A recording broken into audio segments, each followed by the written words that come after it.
Hi friends, ఎలా ఉన్నారు? So నేను ఈరోజైతే వీడియోలో చేపలు అయితే చూసేద్దాం, ఎన్ని చేపలు పట్టాయో.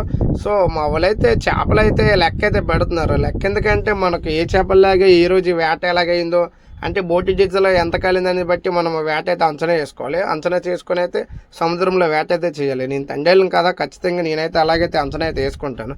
సో నేను టీరింగ్ దగ్గర అయితే ఉన్నాను. మా వాళ్ళు అయితే చేపలు అయితే లెక్క పెడుతున్నారు.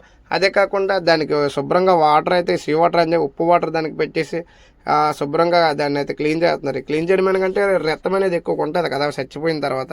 ఆ కౌస్ అని అంటారు. ఆ కౌస్తో చేపలు వేస్తే పాడైపోతాయి, మెత్తబడిపోతాయి, స్మెల్ రావడం లాంటిది జరుగుతుంది. దానికి ఎక్కువ. అదే కాకుండా స్టోర్లో కూడా అవలోజులు అయితే చాలా ఉన్నాయి. ఇవన్నీ బయటికి తీసి స్టోర్ అయితే చేసుకుంటాడు మా అన్నయ్య స్టోర్ మెన్. ఎందుకంటే ఐస్ రూమ్లోను ఇక్కడ ప్యాకింగ్ చేసేది స్టోర్ మీద సైడ్ తంజలు అని అంటారు. సో ఈరోజు అయితే చేపలు అయితే చాలా బాగాయి.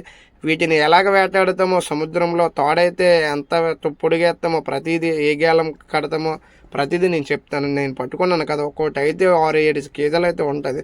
అదే కాకుండా 2 కేజీల నుంచి 10 కేజీల వరకు అయితే ఒక్క పీస్ అయితే కనిపిస్తుంది ఇక్కడ. సో మనమైతే చేపలు అయితే క్లియర్గా చూపిస్తాం బోట్లో ఎన్ని చేపలు ఉన్నాయో. సో దీనికి వేట ఎలా చేసాము, ఈ చేపలు పట్టడానికి అయితే నేను నెక్స్ట్ వీడియోలో ఆ వేట గురించి అయితే వివరంగా నేనైతే ఖచ్చితంగా చెప్తాను. సో మన నెక్స్ట్ వీడియోలో ఖచ్చితంగా ప్రతిదీ తెలుసుకుందాం. ఎందుకంటే తెలుసుకోవాల్సిందే, చేపలు అనేవి మనం ఎలా పెట్టామో మనం